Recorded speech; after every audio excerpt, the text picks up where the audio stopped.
पंतप्रधान मोदींच्या सरकारमधील मातब्बर नेते नितीन गडकरी नागपूर लोकसभेच्या मैदानात उतरलेले आहेत। काँग्रेसकडून विकास ठाकरे यांना गडकरी यांच्या विरोधात संधी देण्यात आलेली आहे। नितीन गडकरींचं तगडं आव्हान विकास ठाकरे पेलणार का, पाहूया त्या रिपोर्टमधून। कोण होणार नागपूरचा खासदार?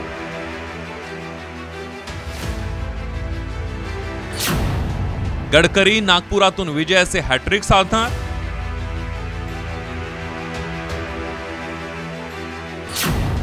काँग्रेसच्या विकास ठाकरेंचं नितीन गडकरींना आव्हान।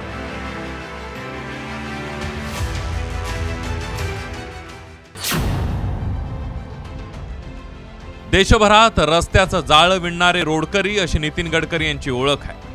नागपूर लोकसभेच्या रिंगणात तिसऱ्यांदा नितीन गडकरी उतरले।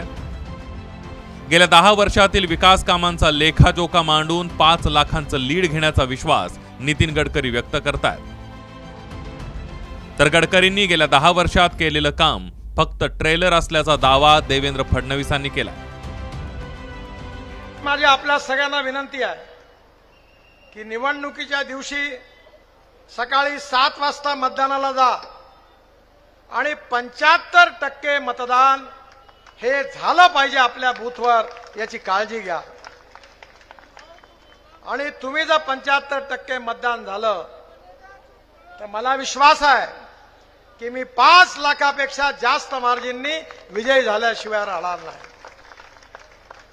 गेले 10 वर्ष मोदीजींनी आणि नितीनजींनी भारतामध्ये जे काम केलंय ये तो ट्रेलर था, अभी असली पिक्चर बाकी है। नितीन गडकरी यांच्या विरोधात काँग्रेसने विकास ठाकरे यांना नागपूर लोकसभेच्या रिंगणात उतरवलंय। गडकरींना आव्हान देणारे विकास ठाकरे कोण आहेत त्यावर एक नजर टाकूया। विकास ठाकरे काँग्रेसचे नागपूर शहराध्यक्ष आहेत। नागपूर पश्चिम विधानसभा मतदारसंघाचे आमदारपद त्यांनी भूषवलंय। 1985 पासून काँग्रेस पक्षासोबत आहेत। विद्यार्थी काँग्रेस, युवक काँग्रेस, नागपूर शहर काँग्रेस असा प्रवास आहे। नागपूर महापालिकेत 2002 साली नगरसेवक झाले। 2002 ते 2005 मध्ये नागपूर महापालिकेचं महापौरपद भूषवलं। 2010 मध्ये नागपूर मनपामध्ये विरोधी पक्ष नेता म्हणूनही काम बघितलं।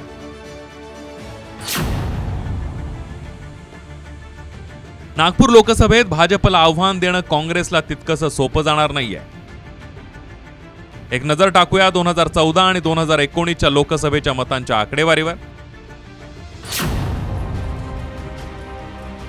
2014 मध्ये नितीन गडकरी यांना 5,87,767 मतं मिळाली, तर काँग्रेसच्या विलास मुत्तेमवार यांना 3,02,939 मतं मिळाली। नितीन गडकरी यांचा 2,84,828 मतांनी विजय झाला। तर 2019 मध्ये भाजपच्या नितीन गडकरी यांना 6,60,221 मतं मिळाली, तर काँग्रेसच्या नाना पटोले यांना 4,44,212 मतं मिळाली। नितीन गडकरी यांचा 2,16,009 मतांनी विजय झाला। नागपूर लोकसभा मतदारसंघात येणाऱ्या विधानसभांमध्ये कोणत्या पक्षाची ताकद आहे त्यावर एक नजर टाकूया। नागपूर दक्षिण पश्चिम मध्ये देवेंद्र फडणवीस भाजपचे आमदार आहेत। नागपूर दक्षिण मध्ये मोहन मते हे भाजपचे आमदार आहेत। नागपूर पूर्व मध्ये भाजपचे कृष्णा पंचमजी खोपडे हे आमदार आहेत। नागपूर मध्य मध्ये भाजपचे विकास शंकरराव कुंभारे।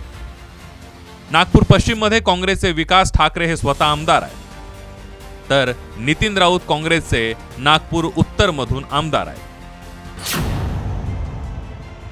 काँग्रेसला वेळोवेळी अंतर्गत फुटीमुळे मोठा फटका बसलाय।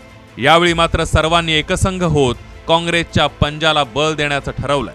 एकंदरीतच यंदा नागपुरात काटेकी टक्कर पाहायला मिळणार असल्याचं राजकीय विश्लेषकांचं मत आहे। यावेळेस पहिल्यांदा असं झालं की काँग्रेसने सगळीकडे चांगले उमेदवार दिले नागपुरातलं विकास ठाकरेंच्या नावाने अतिशय चांगला उमेदवार दिलेला आहे, त्यात काही शंका नाही आहे. त्याचं नेटवर्क आहे, ग्राउंड लेवलला कार्यकर्त्यांची मोठी फळी आहे, हे सगळं जमेच्या बाजू आहेत.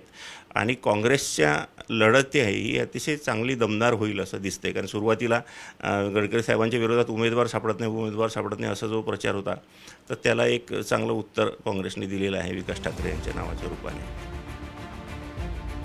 नागपूरच्या रणांगणात एकीकडे दिग्गज नेते नितीन गडकरी आहेत, दुसरीकडे नाना पटोले यांच्या नेतृत्वात विकास ठाकरेंचं आव्हान आहे. नागपूरचे मतदार कुणाच्या बाजूने कौल देणार हे पाहणं महत्त्वाचं ठरेल. पराग ढोबळे, साम टीव्ही न्यूज, नागपूर.